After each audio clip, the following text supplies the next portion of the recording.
Hello. Welcome back to the Family Fortune. It's me, your girl Ashana. We have a very special guest. I am not a guest. I am imprisoned. Welcome back. But in front of the camera this time, Malcolm. Our other co-host, Kelvin, because I've been told I butchered his name on the last podcast. My bad. Had a work commitment, and so we're going to miss him. But we have another light-skinned brother with glasses to fill in his spot. That I am not a guest, y'all. Y'all see me plenty of times. Plenty of time. So today, kind of a hot topic and a trending topic in the news. Some people are aware of it. Some people don't care about it. But what we're going to talk about is surveillance/digital pricing. And what is that, do you ask? It is malicious work, y'all. I'm sorry. I don't like this. So what it is, I'm going to just read the definition. Surveillance pricing is a practice where companies collect detailed personal data about a consumer, such as browsing history, purchase behavior, location, income indicators, even social media activity, to use to set personalized prices. But that don't sound like a bad thing. What does sound bad is all the collection of the detailed personal data. I get that. But if we think about it, this has been around since the internet was born. Sure. We just never really paid attention to it, but it's becoming more prevalent. I don't know about you, but on like my Facebook feed, all I see is ads, right. Just ads, maybe one little update. And that's because cookies, your search history and everything. So you know what I mean? You go on a search engine, you type in, I want to know about widgets or what are the price of widgets. And then next thing you know, everything from your email to your social media feeds to everything else is all about widgets. And I'm like, I just asked a simple question. Right. You know, I didn't expect it to show up everywhere. If I want to buy the widget, I buy the widget. You ain't got to soft sell me. So it has not been, this is not necessarily a new thing. No. What is new is taking it offline to in-store. It's not new in stores either, but it's becoming a little bit more prevalent. You know, Kroger was in the news recently. There's a whole bunch of stores in the news recently whereby they use, what did I say it was called? Dynamic digital shelf pricing, where the paper tags are going away and you now have a QR code or a scanner, which gives you a price. The price today or right now, rather than the price that it should be. Because look, here's why it's controversial to me. I kind of mentioned this before we got recording. I like equal opportunity pricing. I don't like to pay something. I don't like to pay $2 for something and somebody else paid $1 for it, or vice versa. I don't think it's fair for me to pay for something cheaper than somebody else to pay for it, just because of my pricing, just because of how I shop, or what they decide what the price is for something. Like, once a price is set, regardless of my purchasing behavior, it should just be set. And that's how it used to be. Yeah. Everyone got the same price. Whether, if they did have things where an online price may be different than the in-store price. Yeah, and that was mainly for convenience or what have you. 9 times out of 10, the in-store price was higher than the online price, because you're paying for that convenience of being able to just walk in and grab it, right, versus maybe waiting for shipping or a pickup time. But the pricing for regardless of where you shop, whether you shopped online, the price for you and the price for me would be the same thing in the store. But it's different now. Now it is personalized. As we were talking about earlier, every store got an app. Yep. It got an app, and they want you to use the app, because then they can get all your personal information and supposedly tailor shopping based upon what you bought before, what you're willing to pay. Like if it's something they think you really, really want, how much are you willing to come out of pocket for it? Like, are you willing to pay more? You never know. I get it all the time with Walmart. So you have to scan the price. I don't shop at Walmart enough. Describe that to me, because I don't think I've noticed this before of having to. Well, if scan you for walk in the price. store, they have, it's a scanner. I mean, it's a scan code, a barcode. But then they have the price next to it in very, very, very tiny print, so you can't really see it.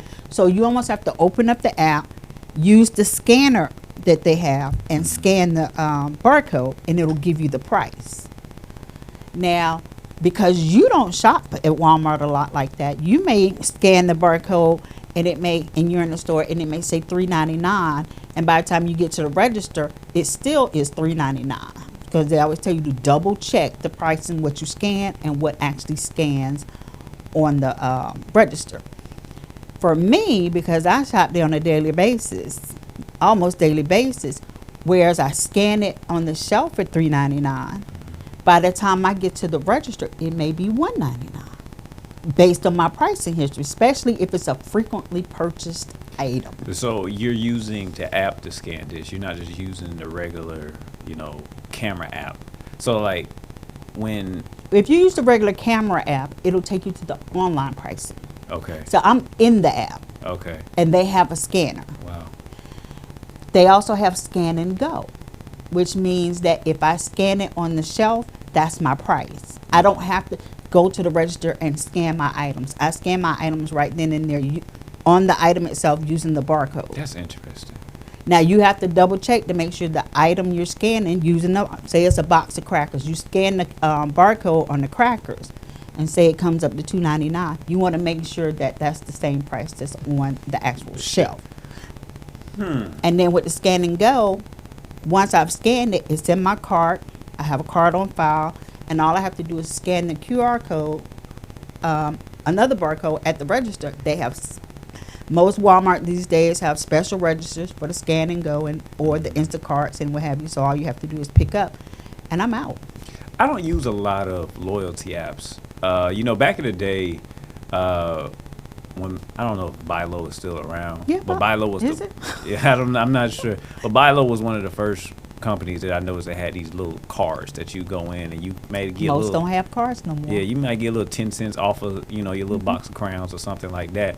But like now I don't use apps because to me they're more of a hassle to deal with because like my wife, she has a Target, whatever the Target thing is, right? And sometimes I put her number in to see if I can get a different price like that.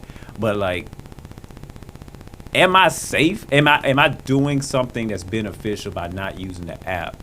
Or from what you're telling me, I might get a different price, like a lower price if I just use the app.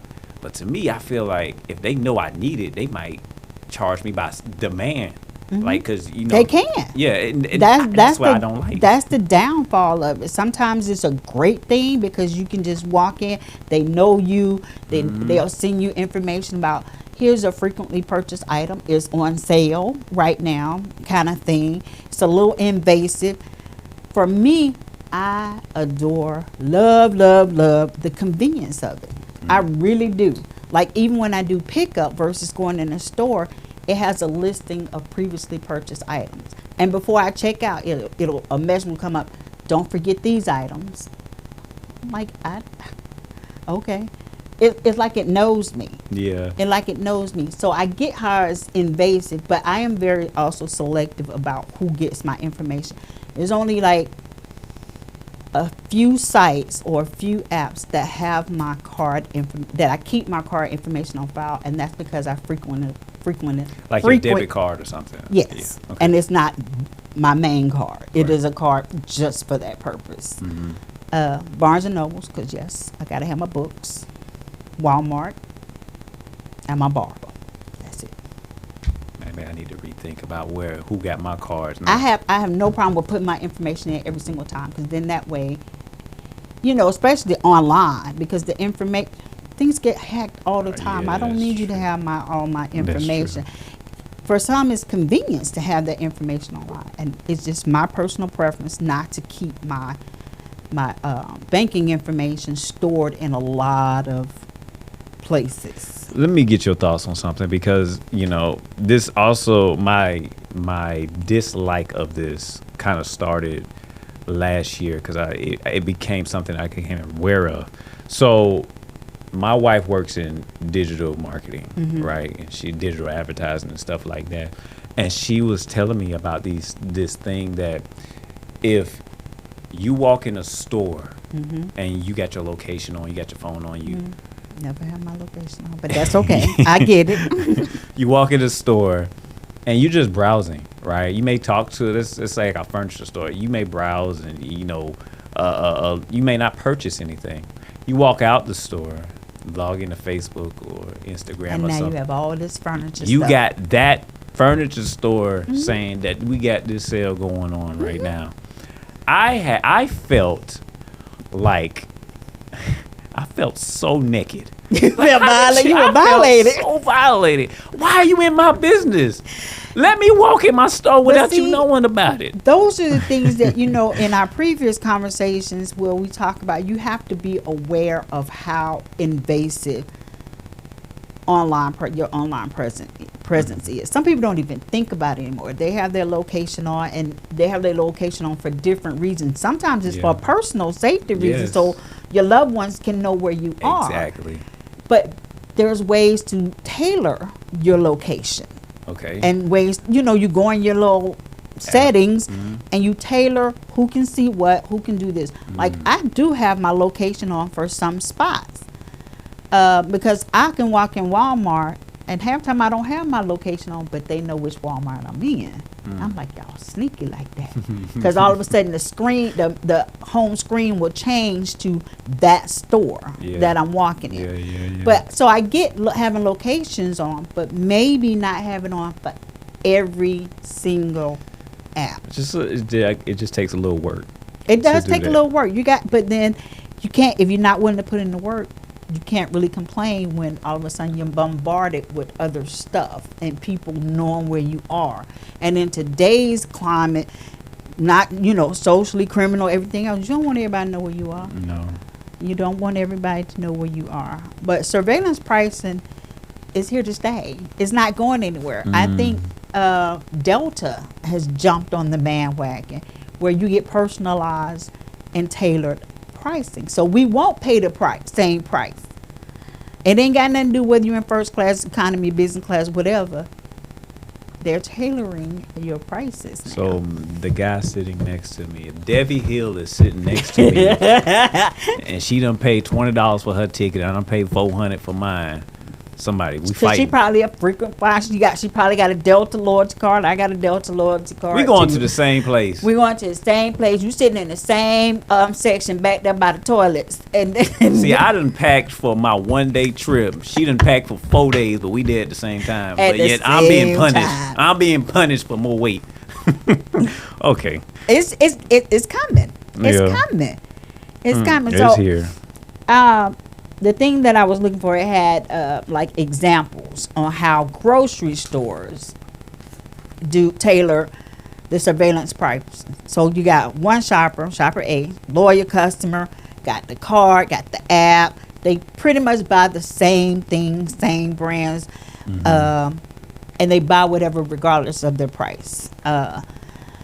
How that pricing or how digital / surveillance pricing affects them is it keeps them premium coffees, because that's what they like, at full price, because it shows that they'll buy it anyway. Like it never goes on sale for them. Coupons are for stuff that they don't normally buy. Like you won't get a coupon for the things that you like. You'll get a coupon for some other new product they want you to buy, to try to expand what you're getting. Maybe you'll try this. Discounts go away because they have brand loyalty. They don't care about how much they're paying.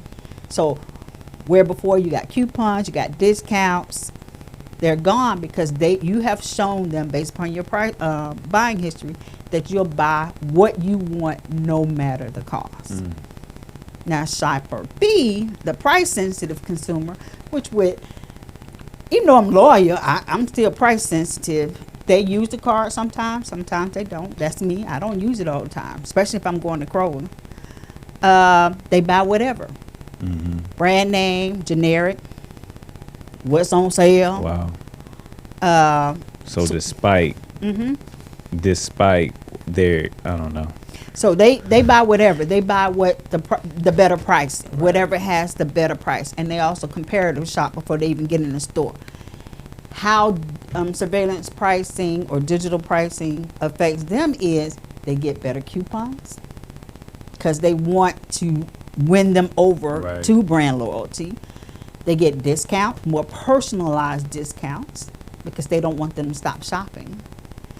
Lower prices, better hours. They may open the store, because some stores they have Costco does that. They have the senior. You can come in from 7 or whatever, or loyal custom. You can get those hours, so you won't have to be with the maddening crowd, and you end up paying less. Now, is that fair? How is this legal? It's I don't know. It's not illegal. It's a gray area. It's not even in that realm. This is These are businesses. Businesses set their own prices and everything else. And right now, I think everybody's finna feel the effect because tariffs, which we're gonna talk about in a future conversation. Because leave me out of it, Kelvin. You will be here for that conversation. Leave me out of that. Because my coffee is ridiculously high now. You paying at least $20 for a little thing of coffee. What kind of coffee you drinking? Generic. I was a Maxwell House, but I don't switch to Great Value. I'm sorry. They taste the same to me because, and even that's high. Help me real quick. How can I avoid being targeted with these random prices? Can't. I can't. Well, you can't. I found my notes on it. I appreciate you. There are some ways, limit how. I think you do it already. You limit your loyalty card use. So there will probably be some fluctuation in prices until they figure you're not going to use the card no more. Be careful with the store apps. Like I said, it's easy to get comfortable with the convenience of using the store apps, such as being able to scan and go, or smaller prices. But if you don't have to use the store apps, don't use the store apps. Just pick it up off the thing. Use it for the coupons only, if need be. Make sure you check the shelf prices versus what's on your receipts. I never leave the store until I look, because it'll flip just that quick. I think that extra work is where I fall. Because like when I leave the store, I don't want to look at you because you done robbed me. I don't even want to look at this receipt. I very seldom leave the register until I have gone, or I'm looking. Really? As a scan, because I use Scan and Go. I very seldom take stuff out my basket and scan at the register. I'm a strict Scan and Go girl now. I love the convenience. I done got me a little wagon and everything. I just go through and pull stuff and I'm out. But I make sure. Because you have to verify how many you have in your cart before you can get to the register. I'm looking to make sure the price is not changed. And then once I scan my scan the barcode to check out and get the receipt, I'm looking to make sure before I left. And I'm quick, excuse me, this is not what it said. Give me my money back. And now they don't give you money back anymore. They give you a gift card or store credit. I ain't give you no gift card. Don't be giving me no gift card. No. Comparison shopping, that has gone out of fashion. But comparison shopping, you know how you used to compare when they had newspapers, you had all the sales papers. Right. But now you can comparison shop. I'm pretty sure there's an app or a tool, online comparison shopping tool for whatever it is you're trying to buy. I don't know. And then what else it says? Disrupt your profile. Switch brands. Don't always get the same brand. Change up your payment methods. Change the time, because the time you shop also affects the pricing. Me, I go at the crack of dawn.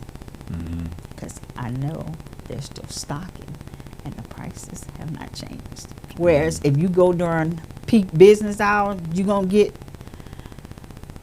different prices. So I either go when it first opens or when it's about to close. That sounds like when you're doing stock investments on how much a stock for a company may change throughout the day. That's so crazy to me. You just got to put in the work, and then watch out for fake deals. Sometimes personalized discounts may not be a real saving, especially if it did not come from the store itself. Like somebody said, it's a random third-party merchant that is trying to send you deals on something you may have did a search for online. Just be wary of it. I have a habit now. I've made it a habit that if I see something and it's, I see a little coupon, Facebook ads, they pop up all the time, and random companies, random. I check out their site if it's something that I want, and then I never purchase through the Facebook. If I like it and I think it's valid, I'll go to the site itself. I don't purchase through social media.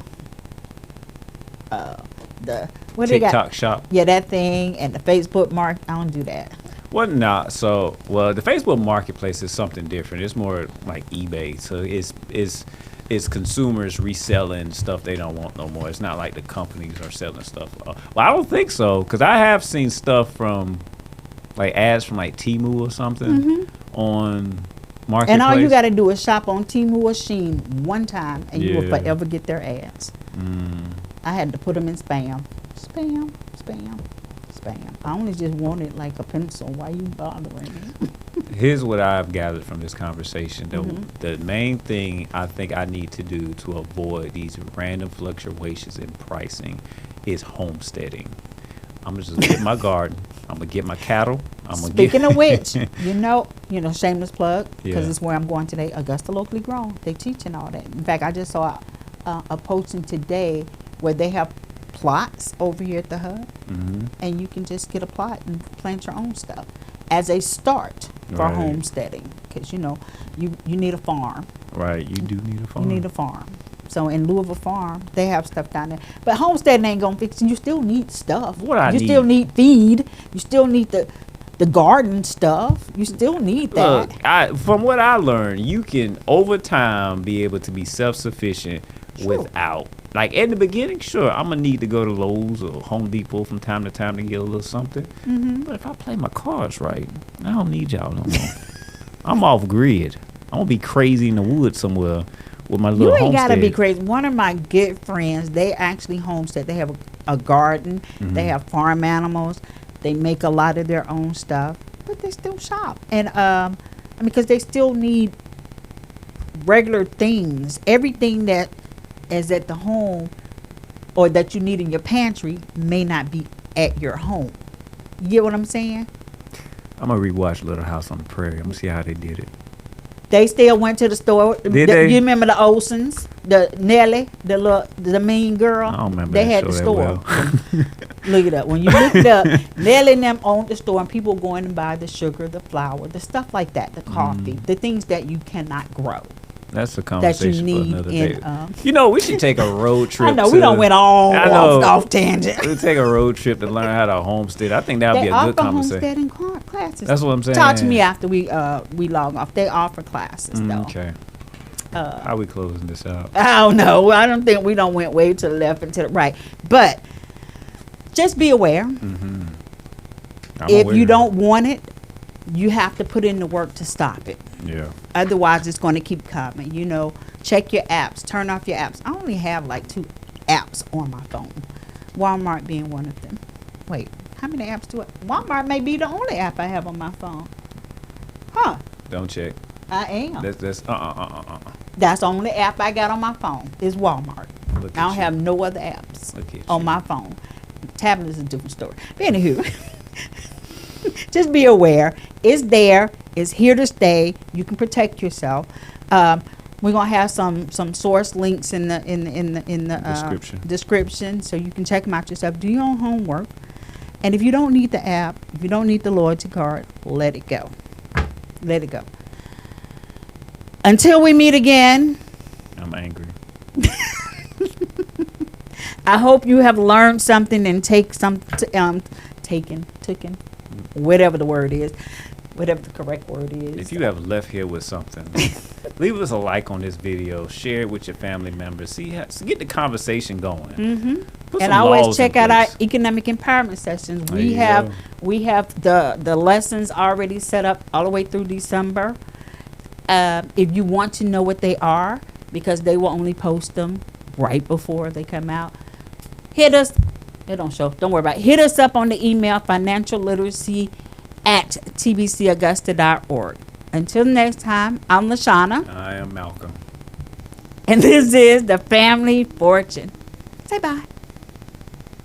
With my music, I don't like the Debbie. music. I'm just. With my graphic, you're fine. You're fine. She's getting it. She's getting it. Good job, baby. Good job.